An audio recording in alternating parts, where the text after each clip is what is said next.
Bonsoir, bienvenue au 7 Info. C'est l'équipe du dimanche qui s'installe pour 52 minutes d'actualité et d'analyse. Une semaine d'actualité marquée par des investitures à la présidentielle de 2020. Tout de suite, le JDD, le journal du dimanche.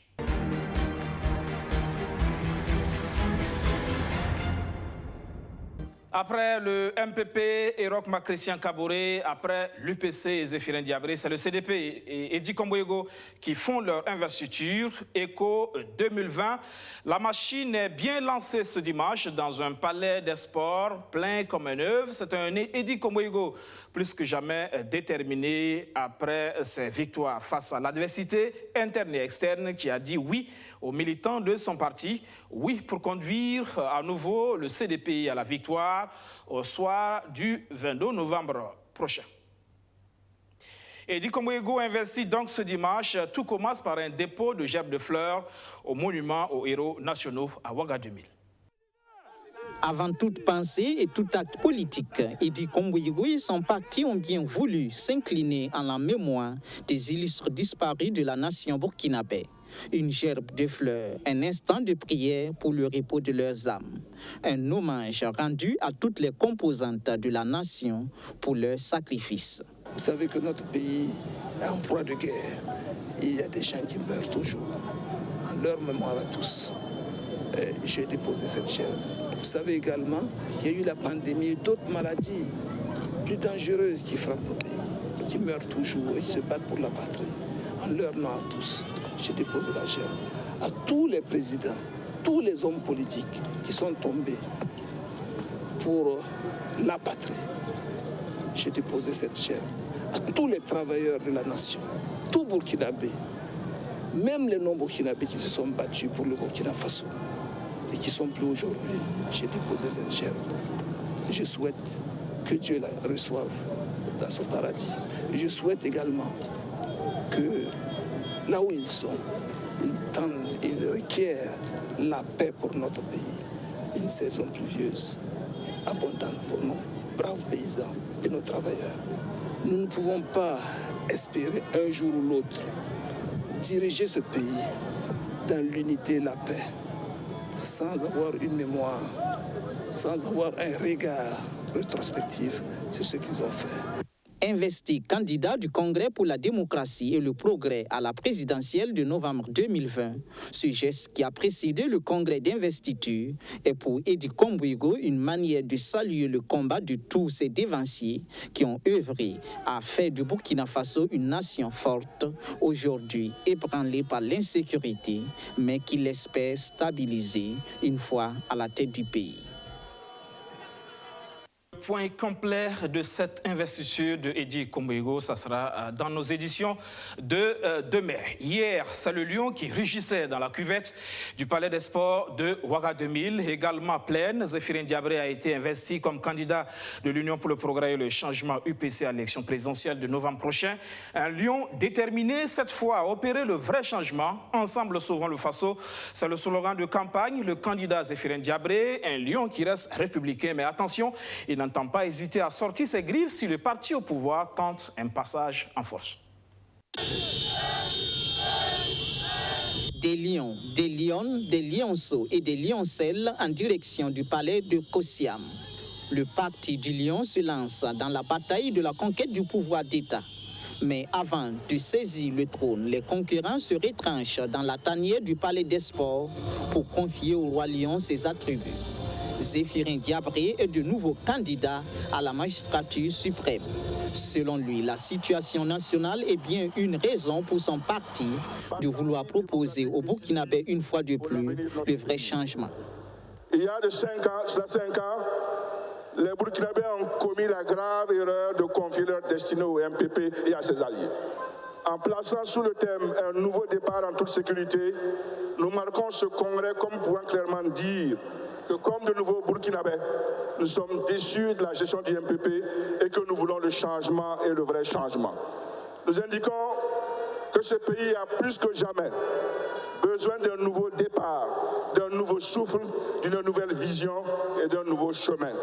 Zéphirin Diabré est placé à la tête de l'UPC pour convaincre les Burkinabés à opter pour une véritable alternance en 2020. Mais en leader avisé, il prévient ses troupes. Rien n'est gagné d'avance. Le combat qui s'annonce là sera rude et épique. Nous sommes en face d'un pouvoir qui, dans la pure tradition des vilaines manières de faire en Afrique, s'est forcément constitué un trésor de guerre. Mais face à l'argent qu'il fera immanquablement couler à flot, nous devons opposer notre intelligence, notre combativité, notre stratégie et nos arguments. Nous n'avons aucune crainte. Si nous devons combattre l'argent, nous devons aussi armer résolument contre les fraudes. Car c'est un sport dans lequel toute une génération de vieux politiciens burkinabés excelle depuis la Révolution. En lion de la savane, Zéphirin Diabré a reçu l'assurance d'être accompagné sur le champ de bataille. Il aura pour adjuvant le roi de la forêt et le plus grand arbre des tropiques. Monsieur le Président, militantes et militants de l'UPC, il est l'heure pour nous, les libéraux, de prendre notre destin en main. Je voudrais rappeler à ceux d'en face qui crient déjà victoire avant la bataille qu'ils ont en face d'eux des éléphants aux défenses d'airain et des lions aux griffes acérées qui vont leur donner une leçon politique inoubliable au soir du 22 novembre 2020. Votre président Zéphirin Diabré qui me l'a dit, lorsque deux baobabs se mettent ensemble, le petit baobab qui a triché est là et on va le tomber. Je suis donc venu vous confirmer que le CDP, l'autre baobab aux racines profondes, est là et soutiendra et ira ensemble avec l'UPC. L'adversaire désigné est bien aussi présent et il est salué en toute civilité d'une main de fer dans un gant de vélo. Malgré le combat corps à corps que nous menons contre eux, pour que eux gardent le pouvoir et nous l'arracher, ici au Burkina Faso, nous savons montrer que nous sommes attachés au sort de la patrie commune et aux civilités républicaines. Cher petit frère Bachir, lorsque tu seras de retour au siège du MPP, transmets mes salutations au président Simon Compaoré, qui est aussi co-président comme moi du dialogue politique. Et je crois, je dois dire, le futur chef de file de l'opposition de Burkina Faso. L'UPC se dit sereine quant à sa victoire prochaine et son slogan de campagne en novembre prochain sera « Ensemble, sauvons le Faso ». Premier invité de cette info, Olé Alain Kam, il est le directeur du centre de formation de l'UPC, l'Union pour le progrès et le changement. Bonsoir, monsieur Kam. Bonsoir, monsieur Guébré. Les couleurs de la campagne sont bien annoncées, hein? On le voit bien. Comme vous le constatez, elles sont très bien annoncées, avec beaucoup de détermination, beaucoup d'engagement et sans aucun doute, la victoire est assurée. Avec tout ce que nous avons vu. Quand même, un lion sur le chemin du Kosiam, amaigri et denté quand même, non, par 5 ans de secousses. Écoutez, c'est tout à fait normal. Vous savez, en général, on dit qu'il n'y a pas de grande victoire sans douleur. Et nous nous réjouissons d'ailleurs d'avoir traversé cette douleur qui est aujourd'hui derrière nous. Et donc nous sommes tout à fait confiants, après avoir surmonté cette difficulté, que la victoire pour nous ne fait l'ombre d'aucun doute. Quelle est la santé de l'Union pour le progrès et le changement aujourd'hui? Alors aujourd'hui, nous sommes en pleine forme. Nous respirons mieux.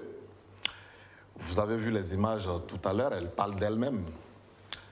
Nous avons traversé, c'est vrai, vous l'avez dit, un moment très difficile en 2017, mais aujourd'hui, nous sommes ragaillardis. Nous sommes ragaillardis parce qu'on a beaucoup plus de militants. Nous sommes mieux organisés. On a d'autres organisations qui nous soutiennent aujourd'hui, que ce soit de la société civile ou même des partis politiques de l'opposition. Donc, nous allons mieux. Quand on a quand même 13 députés qui sont partis, on se dit c'est des militants. Écoutez, oui, c'est des militants, mais nous avons gardé nos bases. Parce qu'ils ont gagné avec les infrastructures du parti. Ce sont des bases, ils ont leurs bases. Oui, mais vous verrez qui est resté fidèle avec nous. C'est grâce à l'infrastructure politique du parti qu'ils ont gagné, M. Diabré. Ça, il ne faut pas l'oublier. Ils ne sont pas venus d'eux-mêmes comme ça et puis remporter les élections présidentielles. C'est des ressources financières du parti. C'est aussi l'infrastructure politique du parti. Est-ce que les remplaçants, justement, on l'étoffe justement pour permettre au parti de conserver ces postes dans certaines régions? Et ceux qui sont partis n'ont pas eu la chance d'être formés à notre école politique. j'ai l'habitude de dire, s'ils avaient été formés à notre école politique, ils ne seraient jamais partis. Parce que là, ils vont aller n'est pas mieux que de là où ils partent. Dieu merci, ceux qui sont restés fidèles et ceux qui les ont remplacés ont été formés. Ils savent ce que c'est que l'engagement politique. Ils savent ce que c'est que la cohésion dans un parti politique. Donc, sur cette question... Ils ont le soutien de la base dans leur province? Eh bien, vous savez, le Burkinabé n'aime pas la trahison. Hein. Vous êtes Burkinabé comme moi. On n'aime pas la trahison, nous les Burkinabés. Et donc ça, c'est un élément qui nous réconforte. C'est une valeur que nous avons. On n'aime pas être trahi. On a été trahis. Et donc, ceux qui les ont remplacés ont le soutien de la base. Et vous le verrez au soir du 22 novembre prochain. D'accord. Quel message, quel argument, quelle alternative proposer aux Burkinabés? Écoutez, le message, c'est d'abord dire que je pense qu'aujourd'hui, tout le monde est unanime. Le président Diabré est celui-là qui incarne la vraie réconciliation. Nous l'avons dit, nous l'avons démontré, il a travaillé avec tout le monde. Nous avons besoin de réconciliation aujourd'hui. Je pense que c'est un fait. On a travaillé avec le MPP, on travaille aujourd'hui avec le CDP, on travaille avec beaucoup de partis de l'opposition comme de la majorité. Donc nous sommes très à l'aise. Et Dieu merci, ce monsieur-là incarne cet esprit d'ouverture, cet esprit de réconciliation, cet esprit de rassemblement qui est important pour que nous puissions faire face au terrorisme. Ça commence par ça d'abord. Donc il faut que nous soyons rassemblés. Et ce monsieur-là peut rassembler tous les Burkinabés. Il n'a aucune haine. Il n'a aucune haine. Et ça, c'est important. Il va les rassembler, il va rassembler tous les Burkinabés. Et ensuite, il va dérouler son programme pour pouvoir lutter contre nos ennemis. Parce que nos vrais ennemis, ce sont les terroristes. Et pour lutter contre le terrorisme, il faut d'abord être unis. Donc c'est d'abord ça. Ensuite, vous n'ignorez quand même pas que sur le plan intellectuel, sur le plan professionnel, sur le plan de son parcours politique, franchement, si vous cherchez 2 leaders politiques au Burkina, si vous devez en citer 2, je pense que le président Diabré sera le premier que vous allez citer. Voilà, vous connaissez son parcours politique, on ne va pas revenir là-dessus. Aussi, aujourd'hui, il a un parti qui est très bien implanté. Contrairement à ses débuts, en 2015, nous étions encore petits, on était encore, on va dire, lionceaux. Mais depuis 5 ans, on a connu l'adversité avec ce qui s'est passé. Donc, on a pris plus de force. On a vu ce qui n'a pas marché en 2015. Donc, c'est cet ensemble d'expériences nourries qui nous conforte dans notre choix de dire qu'il a les atouts pour pouvoir remporter cette campagne à venir. Beaucoup d'observateurs de la scène politique pensent que le lion n'a plus les griffes assez acérées quand même. C'est bien que les gens pensent comme ça. Vous savez, c'est mieux de faire cette surprise au soir du 22 novembre. Nous préférons être dans cette posture. Que les observateurs peuvent penser ce qu'ils veulent, mais la réalité, c'est le terrain. Et c'est sur le terrain que tout se déroule là, M. Guébré. Ne vous en faites pas pour ça. Les observateurs, ils peuvent dire ce qu'ils veulent, mais c'est le terrain qui commande la réalité. Le terrain commande la manœuvre et vous dites « Ensemble, sauvons le Faso ». C'est votre slogan. Sauver quoi? Ce n'est pas notre slogan, on va dire que c'est le thème principal de la campagne. Monsieur Guébré, aujourd'hui, le Burkina est à terre. Le Burkina est perdu. Ce n'est pas nous qui le disons, hein. Même au sein de la majorité. Vous avez écouté le vice-président M. Sankara. Le Burkina a la croisée des chemins. Est-ce qu'aujourd'hui, vous pouvez vous lever aller à Déou tranquillement, M. Guébré, entre nous? Regardez les Burkinabés, dites-leur si vous pouvez aller à Déou, si vous pouvez aller à Gorom Gorom, vous ne pouvez pas y aller. Pourquoi? Parce qu'il y a l'insécurité. Nous sommes en insécurité. Et il faut bien quelqu'un pour sauver le Burkina Faso. Nous sommes en insécurité depuis 2016. Et aujourd'hui, nous sommes en 2020. Et ceux qui sont à la tête n'ont pas pour nous assurer cette sécurité. Donc, il faut qu'ensemble avec Zéphirin Diabré, nous puissions sauver la nation. C'est tout simplement ça. Donc, c'est la réalité que nous dépeignons à travers donc, ce thème central de notre campagne. Et c'est aussi donc la ligne directrice forte, c'est la question sécuritaire pour vous, pour cette campagne? Oui, parce que sans sécurité, vous ne pouvez rien faire. Vous ne pouvez rien faire. Sans la sécurité, vous ne pouvez absolument rien faire. Donc, il faut d'abord sauver et ensuite décliner ce que nous avons à décliner. Donc, c'est essentiel aujourd'hui pour les... Vous demandez à n'importe quel Burkinabé, il va vous dire sa préoccupation, c'est la sécurité. Vous avez vu les sondages du CGD. C'est d'abord la sécurité. S'il n'y a pas de sécurité, il n'y a pas de paix, il n'y a pas de développement. Mais quelle garantie vous donnez aujourd'hui au Burkinabé que vous pouvez être l'homme de la situation par rapport à cette question? Vous savez, quand vous prenez l'histoire de notre pays, les chefs d'État qui ont rassuré les Burkinabés, c'est des chefs d'État qui avaient de la vision, qui avaient du charisme, qui dégageait un certain leadership. Je pense au président Sangoulé Lamizana, je pense au président Thomas Sankara. Mais aujourd'hui, parmi les fils du Burkina Faso, il y a celui-là qui se rapproche de ces 2 premiers que j'ai cités, le président Zéphirin Diabré. Donc avec lui, nous sommes rassurés que la manière dont il manage aujourd'hui son parti, la manière de, j'allais dire, de pouvoir manier la carotte et le bâton, je pense que s'il met cette manière au service de notre pays, il n'y a pas de doute que nous allons à terme venir à bout donc, de ces terroristes. Un management par moment décrié déjà à l'interne au niveau du parti. Hein. Qui l'a décrié à l'interne? On a vu, on parlait de cette crise tout à l'heure. Non, mais vous savez pourquoi ils l'ont fait. Monsieur Guébré, invitez-les avec nous. Ils n'ont qu'à nous dire à quel moment au sein du parti ils nous ont dit que la gestion n'était pas bonne. En aucun moment. Chacun avait des intérêts personnels à protéger. On ne va pas refaire. Vous savez, les Burkinabés, ils sont fatigués de ça. Il faut qu'on passe à autre chose. On a tout dit là-dessus. Donc, sur ça, non, je pense que les Burkinabés ont envie d'entendre autre chose que de parler de ces... D'accord. Soyons focus donc sur novembre 2020. Exactement. Le MPP, quand même, en face, reste un parti fort. C'est un parti, quand même, au pouvoir. Hein. Comment déraciner ce baobab à ce niveau? Vous comptez sur l'alliance au niveau de l'opposition. Y croyez-vous vraiment des risques, quand même, de trahison, non? Même si on l'a vu tout à l'heure. Nous croyons d'abord en nous-mêmes. Ça, c'est essentiel. Nous croyons en nos forces. Nous croyons en nos militants. Nous croyons en la fidélité de nos militants.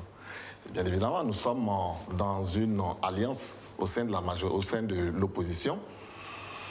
Je n'ai aucune raison de douter qu'il y aura des trahisons. C'est vrai que nous sommes en politique où les paroles, quelquefois, sont ce qu'elles sont, mais vous avez entendu la déclaration des partis politiques de l'opposition hier à notre congrès. Je pense que c'est un engagement, on va dire, un début d'engagement qui a été pris devant le peuple burkinabé. D'ailleurs, votre chaîne a retransmis en direct l'événement. Nous ne pensons pas qu'il y aura de la trahison. Et c'est le bilan du MPP qui joue à sa défaveur. En réalité, le MPP a tout fait pour nous. Hein. Ça va être très simple. Ils ont pourtant un bilan, non? Oui, mais M. Guébré, le bilan quel bilan? Quel bilan? À l'investiture de Roch Marc Christian. Oui, monsieur Bilan, vous donnez l'argent à quelqu'un, il n'a qu'à prendre ça pour travailler pour vous. Il vous dit, oui, j'ai pris pour travailler. Vous pensez qu'il y a un mérite particulier à cela? Quel gouvernement au Burkina n'a pas construit de route, n'a pas construit d'infrastructure, n'a pas construit d'école, n'a pas réhabilité les écoles sous Payotte? Citez-moi un seul gouvernement. Aucun. D'ailleurs, le gouvernement d'avant n'avait pas autant de milliards que maintenant. Vous savez, notre budget a près de 2000 milliards. Autant de Thomas Sankara et la mise en œuvre et autres. On était à moins de 500 milliards de budget. Donc, ils ont eu suffisamment d'argent, ils ont prélevé suffisamment d'impôts pour pouvoir le faire. Donc, c'est comme on dit vulgairement, c'est nous tous notre argent, ils ont pris pour travailler. Et c'est ça qu'on leur a demandé. Malheureusement, le plus grand bien, ils n'ont pas pu le faire. À quoi ça sert de construire des écoles si près de 4000 enfants ne peuvent plus aller à l'école, monsieur Guébré? Il devrait même dire, bon, j'ai fait ce que je pouvais, en toute sincérité. Vous savez, si on était en Europe, c'est ce qui allait se passer. Hein. Il a dit, bon, je remercie le peuple burkinabé de m'avoir fait confiance, mais aujourd'hui, bon, j'ai atteint mes limites, je vais passer le flambeau à quelqu'un d'autre. C'est ce qui devrait être fait. Est-ce que sur la question sécuritaire, vous ne pensez pas que la situation aurait pu être plus catastrophique? Il y a quand même eu des efforts, quand même. Monsieur Guébré, vous ne pensez pas que la situation aurait pu être meilleure? Pourquoi vous ne posez pas la question en sens inverse? La question aurait pu être meilleure. Si on avait pris le taureau par les cornes, regardez, on a été attaqué pour la première fois en avril 2015. Donc c'est avant que le MPP n'arrive au pouvoir. Ensuite, en janvier, qu'est-ce qui a été fait? La première réunion du Conseil national de défense, vous savez, elle a eu lieu quand? En mai-juin 2018. Vous trouvez que ça c'est normal? Les VDP, on les a mis en place quand? Un an avant la fin du mandat. Novembre, on en a même parlé à partir de novembre, mais en réalité c'est opérationnel seulement cette année. Vous pensez que c'est normal pour un pays qui est attaqué depuis 2015 et on nous dit que c'est un phénomène mondial, mais il y a d'autres phénomènes mondiaux de nature positive. Pourquoi on n'en parle pas au Burkina? Il y a le plein emploi aux États-Unis. Est-ce que pour autant il y a le plein emploi au Burkina? Donc ça veut dire que ceux qui sont à la manette, ils n'ont pas joué le jeu comme il le fallait. Il faut qu'on ait l'honnêteté de le dire. Ils ont fait ce qu'ils ont pu. Monsieur Guébré, c'est la réalité. Ils le disent même eux-mêmes. On a fait ce qu'on pouvait. On a fait des routes, on a fait etc. Oui. Vous avez essayé de faire des routes. Vous voyez, quand Dame Nature passe, on voit ce que ça laisse derrière. Les écoles qui volent en éclats, les toitures qui volent en éclats. On ne voyait pas ça avant, monsieur Guébré. Allez-y chez moi, dans ma région au sud-ouest. Allez-y à Gawa. Vous verrez les infrastructures du 11 décembre. D'accord. Alors, pour terminer, la machine électorale est donc bien en marche. Hein. C'est vrai qu'on n'est pas encore en pleine campagne, mais la période pré-campagne déjà à bout, assez. À quoi doit-on donc s'attendre à l'UPC dans les jours à venir? Écoutez, les jours à venir, nous sommes en train de peaufiner notre stratégie. On va la terminer bientôt. Le président va effectuer encore certaines tournées, parce qu'il avait commencé, comme vous savez, depuis 2018, c'est le seul qui a parcouru une trentaine de provinces. Il va encore continuer. Nous allons amplifier les actions, parce que, vous savez, pendant la campagne, chacun dit tout et n'importe quoi, et finalement on n'entend plus rien. Donc nous allons amplifier nos actions vis-à-vis de l'électorat et à partir de maintenant. Nous sommes en train de finaliser la liste de nos candidats pour la députation.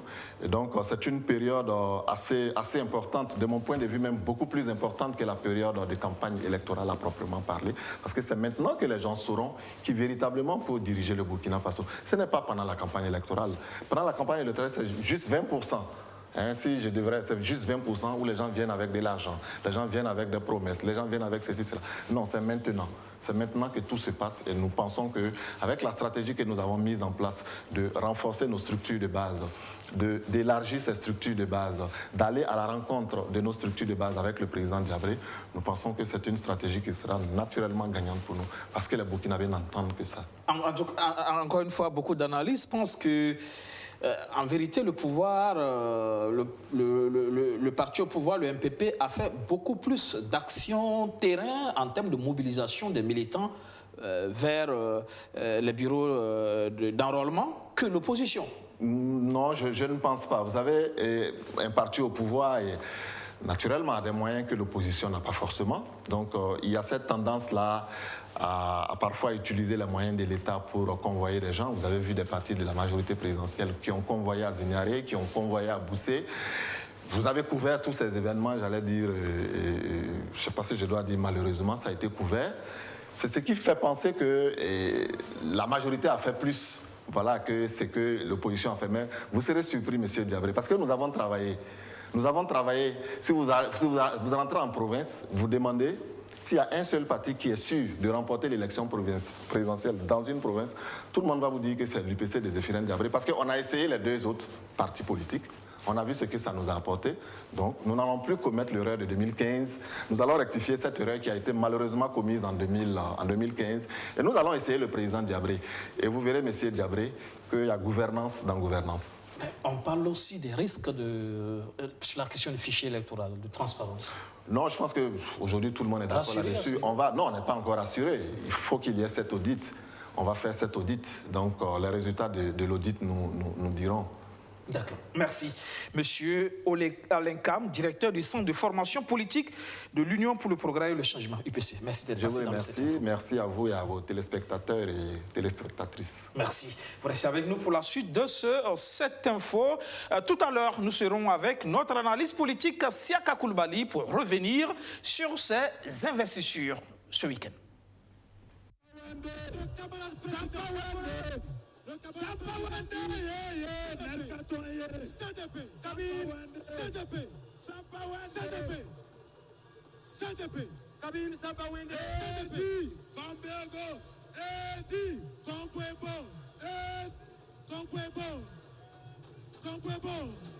La chorale, s'il vous plaît. Mohamed et la chorale, s'il vous plaît. Derrière le président Edi Kombebo. Mohamed, s'il te plaît. On va applaudir, s'il vous plaît. On va applaudir, on va applaudir, on va applaudir, on va applaudir. On va applaudir, s'il vous plaît. Applaudissements. Merci.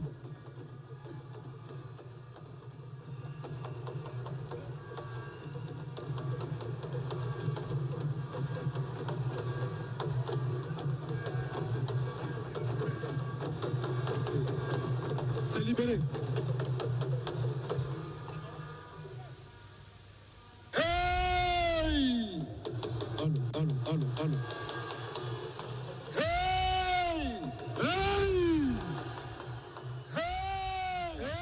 Voilà, retour sur ce plateau avec notre analyste politique, Siaka Koulibaly. Bonsoir. Bonsoir.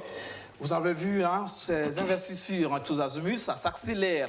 Le MPP, hier l'UPC, ce dimanche le CDP, mais aussi du côté de Bobo Dioulasso, la prestation de serment du professeur Aboulaye Soman, on l'a dit, les machines se mettent en place et c'est une pré-campagne déjà qui bout. Oui, on peut dire que c'est ici l'acte 1 de la qualification pour l'élection présidentielle. L'acte 2, ça va être la validation des candidatures par le Conseil constitutionnel. Et en ce moment, on aura la pole position de l'élection présidentielle en termes de force, en termes de propositions, en termes de capacité à convaincre les militants, etc. Ceci dit, on pense que jusqu'à présent, les choses se déroulent assez normalement. Tout est dans la régularité et on peut penser que les élections auront bel et bien lieu, contrairement à ce qu'une partie de l'opinion, même politique, pense, et qu'au soir du 22 novembre 2020, on aura un président de la République élu avec un mandat et pour faire face aux défis que le Burkina Faso rencontre. Mais ce qu'on voit là, c'est vraiment quelque chose de classique, hein, Siaka Coulibaly, en termes d'approche de la campagne électorale, de la conquête de l'électorat. On le voit, c'est comme s'il y a une forme de rivalité dans la question des salles à remplir, le palais des sports de Ouagadougou notamment. Oui, ici... Ça fait classique, non? Cette fois-ci, il y a une différence, c'est que on n'a pas l'opportunité d'apprécier la capacité de mobilisation à partir des congrès d'investiture, puisque tous les 3 grands partis ont tenu leur congrès d'investiture au même lieu et qui ont tous été remplis. Sans cela, je parle de classique, d'insipide, ça manque quand même d'innovation. Oui, mais c'est là aussi la vie politique des États dans le cadre donc, de l'institutionnalisme. Donc il y a des étapes qui sont prévues comme l'investiture, qui permet aussi d'apprécier la vitalité du parti, est-ce qu'ils ont une force de frappe sur le terrain, etc. etc. C'est vrai que c'est de la routine, mais c'est une routine qui participe à de la démocratie. Est-ce qu'à l'étape actuelle, on l'a vu avec l'investiture du candidat de l'UPC, on a vu quand même ce soutien apporté par des partis de l'opposition, notamment on a vu tour à tour le président de la DFRDA, M. Gilbert Noël Ouédraogo, on a vu le président du CDP, et ce dimanche, retour, comment dirais-je, l'UPC qui renvoie la balle justement à l'investiture d'Eddie Komboïgo. On a vu le président Zéphirin Diabré qui est monté au créneau, mais on a également vu d'autres venus, partis de l'opposition qui sont venus soutenir. Est-ce que là, on peut dire que dans l'équilibre des forces, justement, quand on regarde, est-ce qu'on peut dire que ça se dessine en termes de balance? Comment vous l'appréciez déjà? Oui, très clairement. On voit maintenant que la vie politique telle qu'elle s'est déroulée les 5 années, il y avait d'un côté la majorité et de l'autre l'opposition. Et on est en train de voir également la même configuration pour l'élection présidentielle. Du côté de la majorité, on a vu avec l'investiture, le congrès d'investiture tenu par le MPP, tous les partis de la majorité sont venus soutenir également le candidat président actuel. Et aussi au niveau de l'opposition, même si beaucoup avaient pensé assez brièvement qu'on aurait à avoir un candidat pour l'opposition, pour toute l'opposition, cela n'a pas été le cas. Mais en voyant ce que les uns et les autres apportent comme soutien, s'apportent comme soutien, on pense qu'il y aura des tandems qui vont se dessiner et qui vont aller jusqu'à la course finale. Que dire de la balance à l'étape actuelle en termes de poids? Favorable à l'opposition ou à la majorité quand on regarde le poids des partis politiques? Il faut utiliser plusieurs critères et c'est là où on ne peut pas être catégorique là-dessus. Du point de vue de l'opinion, on peut penser que le parti au pouvoir a quelques défaveurs à cause donc de la situation des 5 années qui ont été ponctuées par surtout l'insécurité, les déplacements des populations, les conflits entre communautés. Le Front social également a été assez en ébullition, ce qui, d'un point de vue de l'image, peut être assez défavorable pour le parti au pouvoir. Mais à son actif également, ils vont vous présenter des réalisations, la gratuité des soins, les réalisations d'infrastructures, les recrutements, et les constructions d'écoles, etc., etc. Il y a le bilan, mais à côté, je veux parler du jeu des alliances. Le candidat du MPP, Rochma Christian Kaboré, avec les partis de la majorité présidentielle qui le soutiennent, mais à côté, il y a ces candidats de l'opposition qui sont dans une perspective d'alliance Et quand on regarde l'équilibre, je veux parler du poids des partis politiques, d'un côté comme de l'autre. Que dire de la balance? C'est réel. Ça dit que le MPP, parti au pouvoir, contrairement à l'habitude, n'a pas réussi à truster des grandes figures de la scène politique, comme le fait actuellement l'opposition. Mais donc c'est le même attelage majoritaire avec des petits partis à côté d'un grand parti, le MPP, qu'on retrouve encore en fin de course.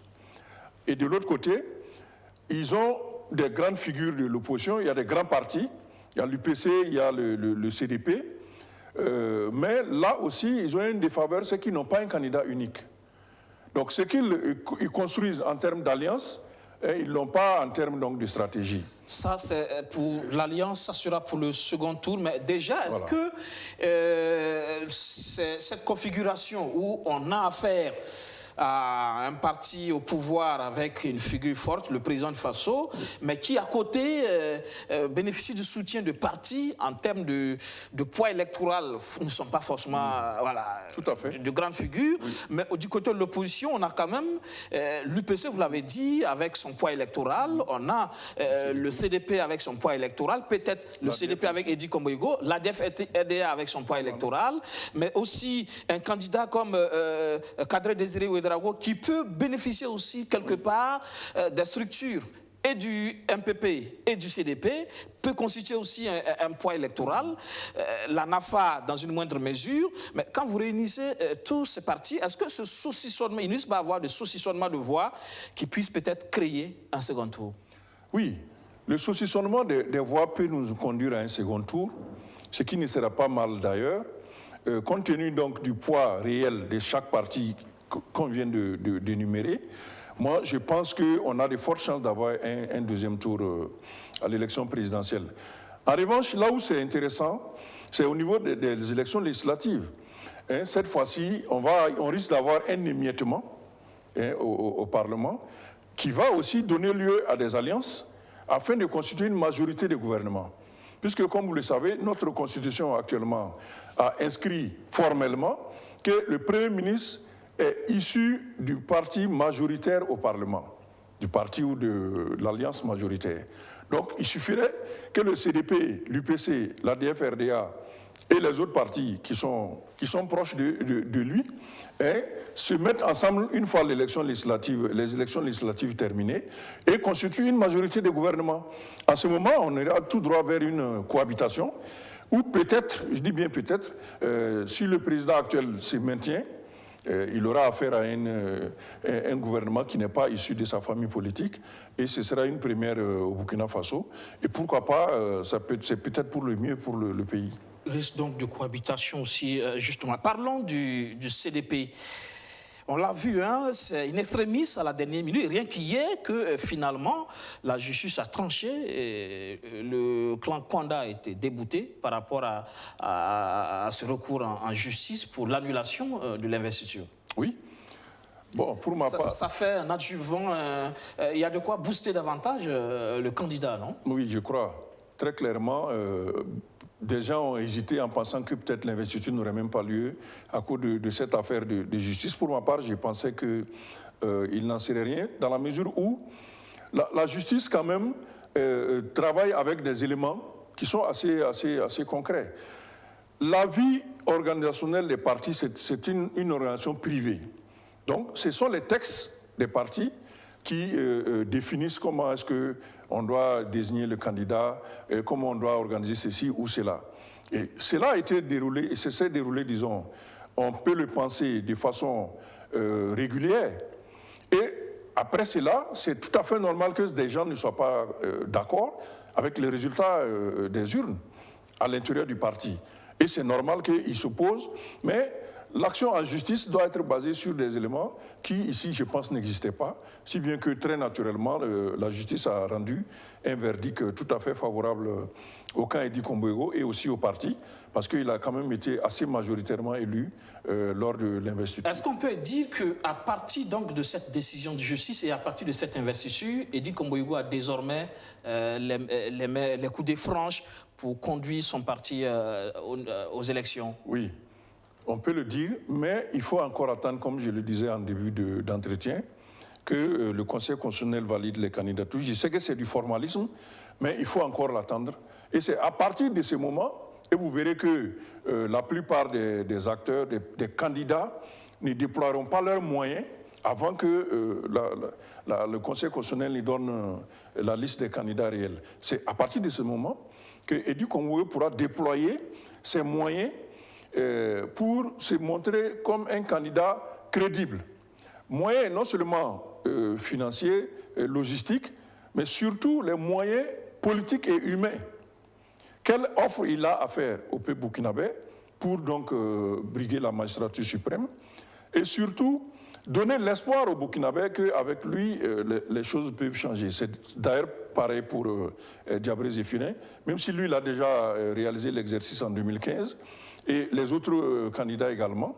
Mais on le voit, le CDP est en train de marcher résolument vers une course régulière pour le pouvoir, la reconquête du pouvoir qu'il a perdu en 2014. Il se trouve qu'à l'interne, tous les problèmes ne sont pas encore résolus. On a oui dit que le président d'honneur n'a pas envoyé de message de soutien à cette investiture d'Edi Kongwego. On ne sait pas si c'est encore vérifié, évidemment. Mais si c'est le cas, c'est quand même un problème, non? Oui. Je ne sais pas à quoi consiste cette affaire d'un message de soutien qui n'est pas arrivé. Peut-être que le message est arrivé et que les organisateurs ont décidé de ne pas le lire. À l'instant actuel, on ne peut pas encore trancher sur la question. Peut-être que les jours à venir vont nous dire ce qu'il en est réellement. Au demeurant, supposons qu'il n'ait pas apporté la lettre, ça ne ferait qu'un problème moral, politique, pour le candidat, pour la simple raison que d'un point de vue légal, ça ne pose aucun problème. Puisqu'il a déjà donné sa lettre de validation du choix du candidat, et c'est l'élément légal qui était indispensable. Le reste, ça lui aurait été un poids important pour la campagne électorale, pour convaincre les militants, surtout ceux de l'ancienne classe de militants du CDP. Le fait d'avoir un message de Blaise Compaoré aurait été un plus. Mais si cela n'est pas le cas, la course politique est quand même un enjeu auquel sont très habitués les militants du CDP. Ils sauront faire valoir les enjeux du moment, par rapport aux éléments qui ne sont pas de premier ordre. C'est vrai qu'il y a eu des démissionnaires récemment, des figures assez importantes quand même, comme Léonce Koné et Sali Hassanou, du côté de Bobo Dioulasso. Est-ce qu'à partir de cette investition, on pourrait s'attendre justement au calme par rapport à l'adversité au sein du parti, pour comprendre qu'il faut aller regarder les choses désormais dans la même? Moi, je pense qu'il y aura un calme relatif, parce que l'adversité directe sera éteinte et que même dans certaines situations, rien n'exclut qu'il y ait des ententes, je ne dirais pas des alliances, mais des ententes locales pour essayer de faire porter tel ou tel comme député. À la constitution des listes ou législatives. Voilà, pas les listes même forcément, mais même il y a des ententes qui arrivent où on peut soutenir le candidat le mieux placé, parce qu'on est dans le système de la proportionnelle. Donc ça peut être possible pour des gens qui ont milité ensemble pendant si longtemps. Je pense que le fair play politique ou le flair politique devrait jouer pour que là où c'est possible, il faille des ententes et qu'au mieux, ils puissent gagner donc, le combat des législatives dans un premier temps et éventuellement celui de la présidentielle aussi. On parlait tout à l'heure de l'UPC. Est-ce que vous pensez que c'est un parti qui est véritablement en bonne santé à partir de cette investiture de Zéphirine Diabré pour aller aux élections?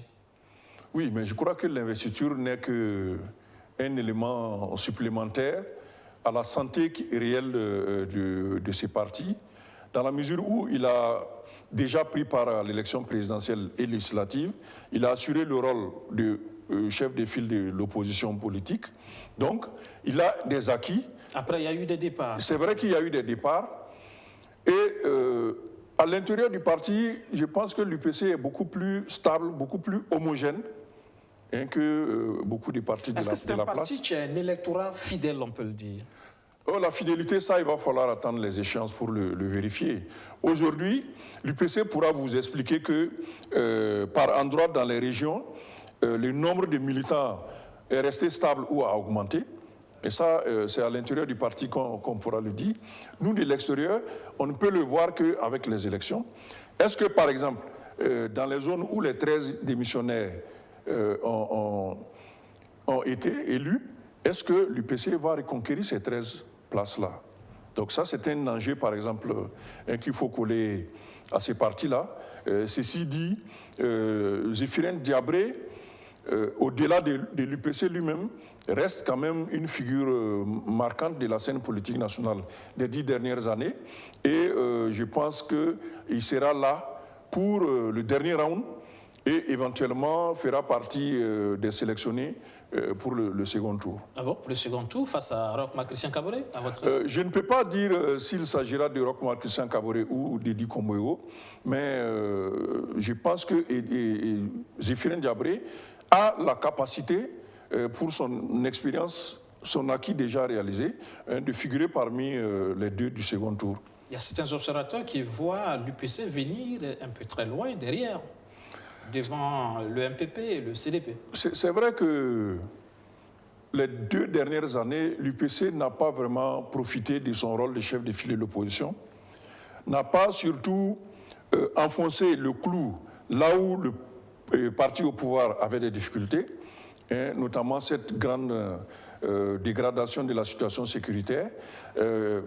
Il n'y a eu qu'un seul grand meeting, une grande marche également. Beaucoup s'étaient attendus à ce que l'opposition soit beaucoup plus active, plus dynamique, pour tirer profit donc, des insuffisances de la gouvernance du MPP au pouvoir. Bon, cela n'a pas été le cas. Peut-être que l'UPC va compenser cela par un travail terrain, d'ancrage, d'approfondissement, hein, pour pouvoir truster les militants et traduire en électorat ce qui n'a pas pu peut-être réaliser en termes d'activisme politique contre le parti au pouvoir. L'alliance au niveau de l'opposition, est-ce qu'il n'y a pas risque de trahison, par exemple, en cas de second tour? Est-ce qu'il ne peut pas avoir des partis qui pourraient plutôt s'allier au MPP, par exemple? Il faut séparer la situation de l'élection présidentielle de celle des législatives. Pour l'élection présidentielle, les alliances vont être déterminées par les scores que les uns et les autres feront. Et c'est la réelle politique qui va déterminer.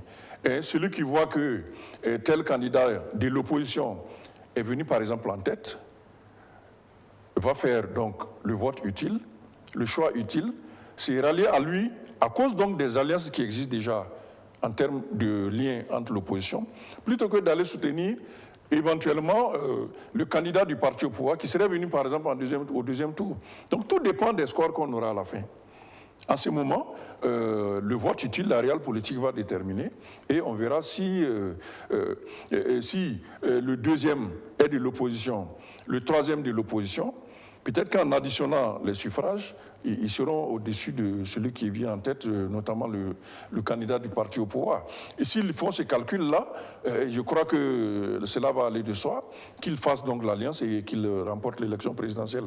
Au niveau des législatives, c'est des questions beaucoup plus locales, hein, où les affinités vont se dessiner.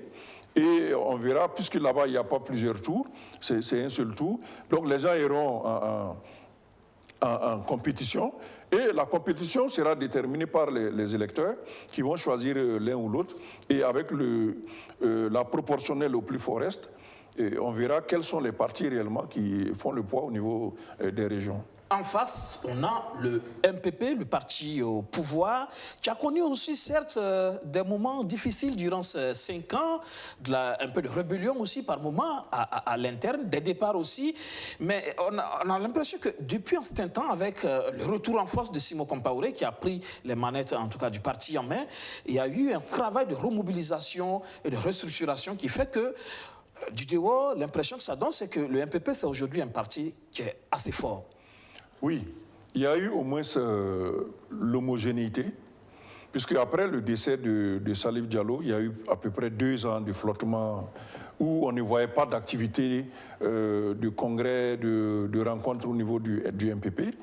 Depuis 2018, donc surtout en 2019, on a vu que ce parti est revenu au devant de la scène. Les structures ont été renouvelées. Simon Compaoré, qui n'était que le candidat, le président par intérim, est devenu le président désigné.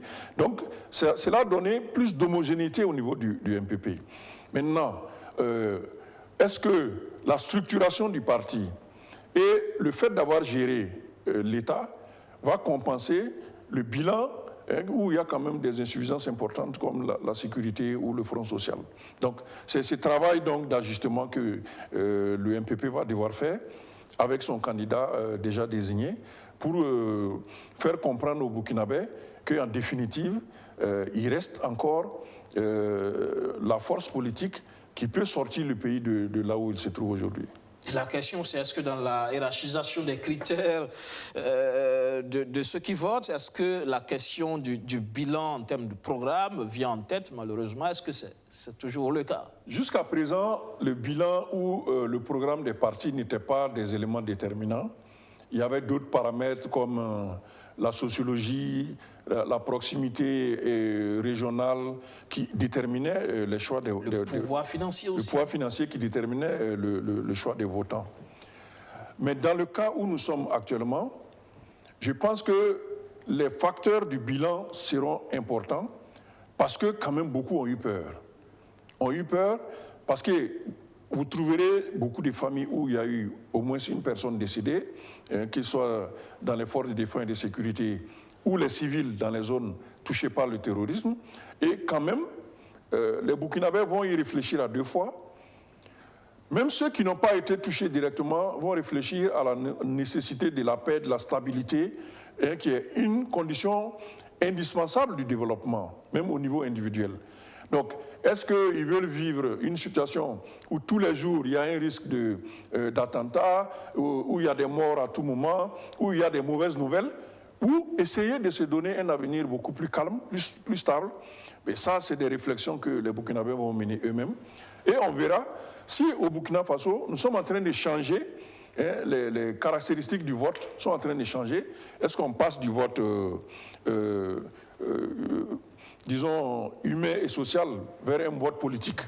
Et ça, c'est quand même un enjeu important que les observateurs vont essayer de voir si c'est présent à cette élection-ci. En tout cas, ce week-end, du côté de Bobo Dioulasso, le parti au pouvoir, à travers sa jeunesse, s'est mobilisé au Palais de la Culture de Bobo Dioulasso. Ce dimanche, c'est le professeur Abdoulaye Soma qui a occupé les lieux au niveau de la Maison de la Culture de Bobo Dioulasso.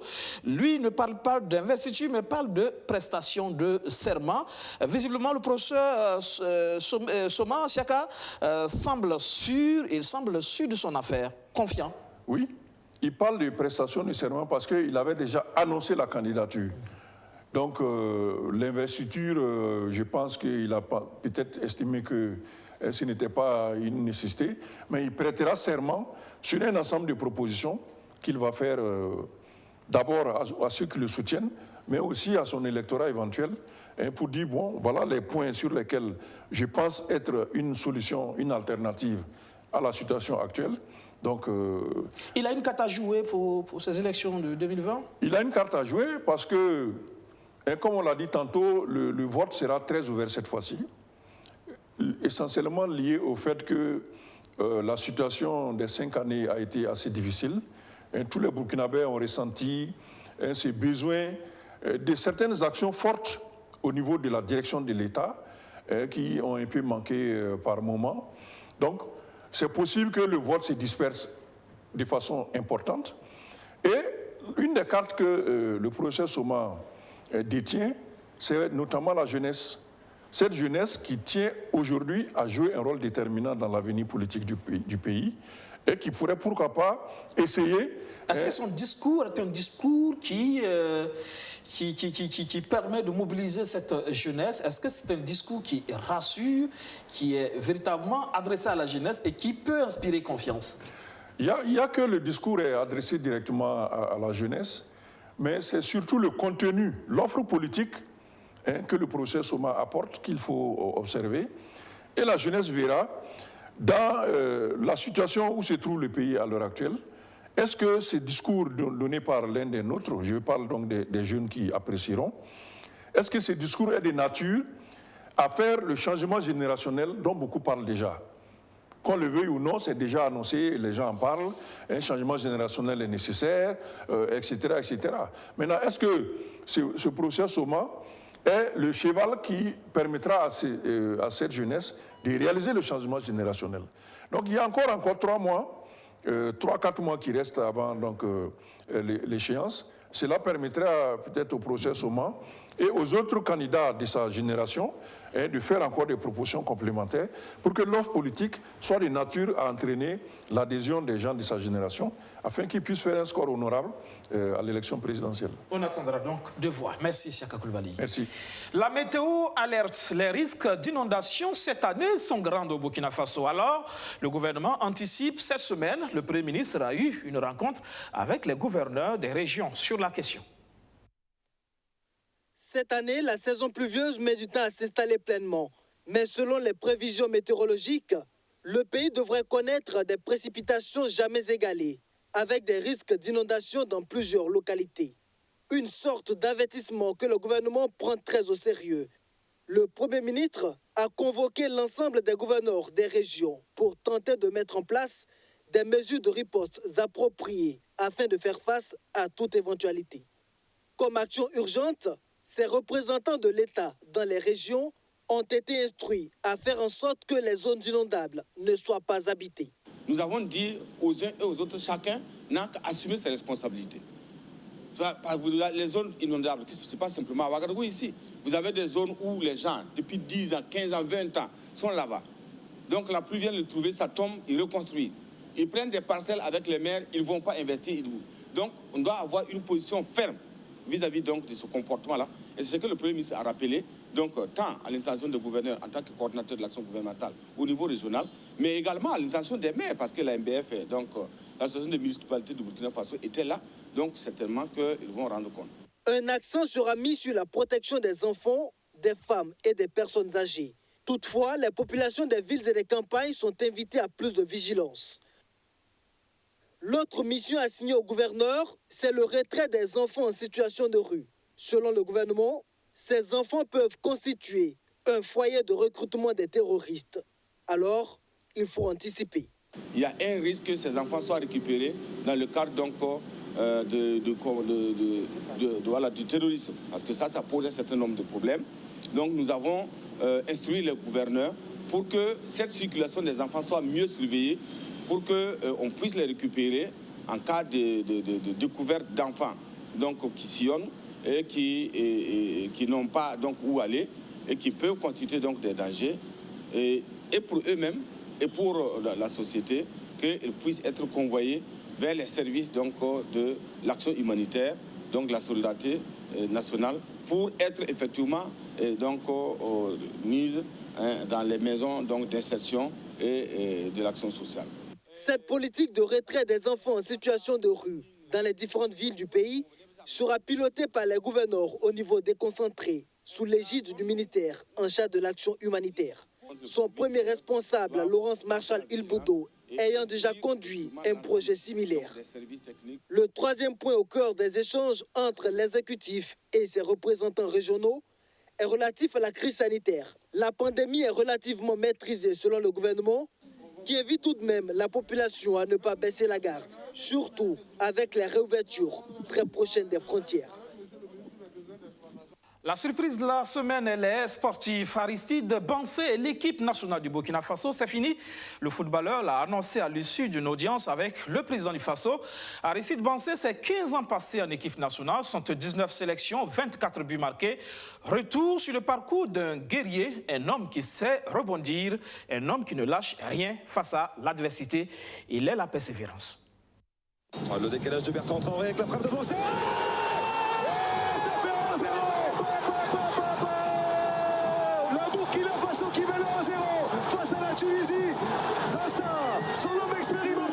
En survolant la rencontre Soudan du Sud-Burkina Faso le 19 novembre 2019 avec un doublé, Aristide Bansi était loin de s'imaginer qu'il portait pour la dernière fois la tunique des étalons.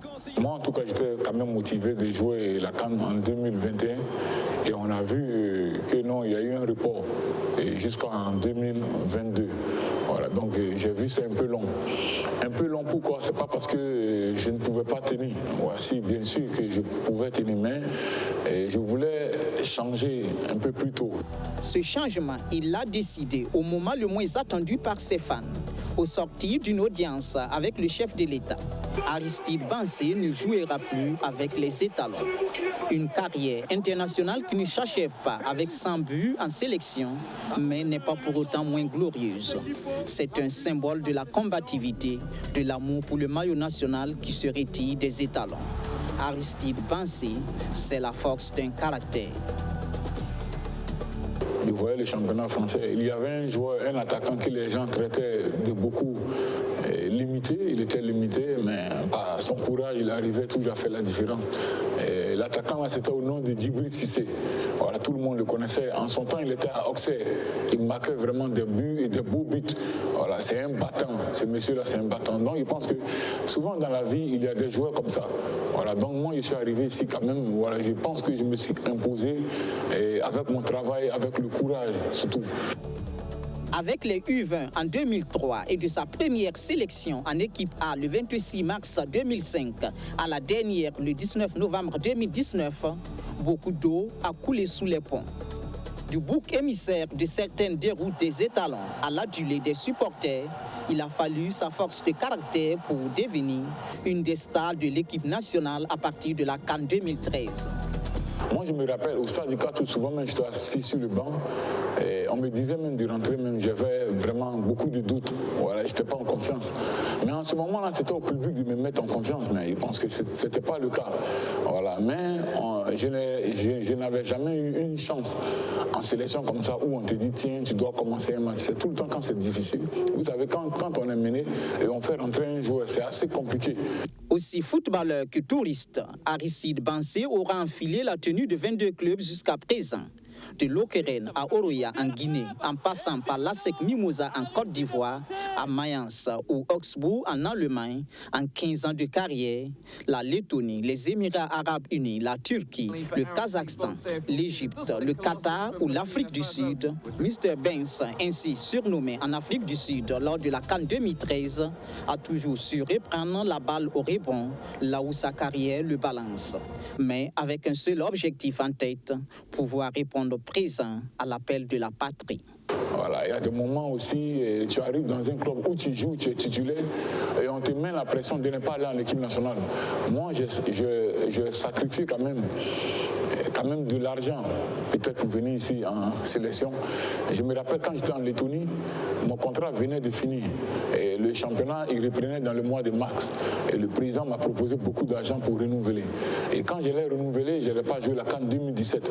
Parce que le championnat venait de finir dans le mois de décembre. Décembre jusqu'en mars, ça fait long. Pour un joueur qui ne compétit pas, je ne pourrais pas jouer la Coupe d'Afrique. Donc Paolo doit rentrer en contact avec moi. Il m'a dit de tout faire de jouer. La seule solution, c'est de revenir en Afrique de l'Ouest. Et c'est comme ça que j'ai fait mon transfert à l'ASEC Mimosa. Donc j'ai perdu de l'argent pour venir servir mon pays. Donc voilà, ça m'a réussi au Burkina ici. Bon, il y a d'autres clubs, ce n'est pas forcément le cas, mais les gens doivent comprendre qu'il y a beaucoup de joueurs dans la sélection qui sacrifient les clubs et leur argent pour venir rendre service pour le pays. Aristide Bansi quittera bientôt le rectangle vert sans pour autant s'éloigner des terrains de football. Que deviendra-t-il alors? Voilà, c'est trop tôt de décider maintenant, mais voilà, il y a encore des diplômes à passer, il y a encore des cours à suivre. Et franchement, c'est un long travail, et c'est encore plus difficile même que le football. Le front de l'attaque des étalons du Burkina se libère d'un occupant presque indiscutable, mais qui peut prétendre ravir ce poste vacant. Il ne faudrait pas que les gens disent Aristide Bansi a laissé une place à un jeune, ou bien j'ai laissé la place aux jeunes. On dit peut-être il est parti, enfin les jeunes vont jouer. Non, j'ai laissé la place aux plus méritants. C'est les plus méritants qui vont jouer. Et aux supporters de continuer à soutenir nos jeunes qui arrivent derrière et surtout d'être vraiment tolérants avec eux. Parce que ce que nous avons supporté, ce n'est pas ce que nos jeunes qui arrivent derrière peuvent supporter. Donc je pense qu'on doit un peu changer la façon de parler avec eux et communiquer pour les encourager, pour que notre pays puisse avancer. Ce sont peut-être là les conseils du futur manager. Mais on retient de son passage à l'équipe nationale 79 sélections et 24 buts marqués. Et voilà, fin de cette session. Merci de l'avoir suivi. Excellente soirée et bonne reprise de travail demain. Bonsoir.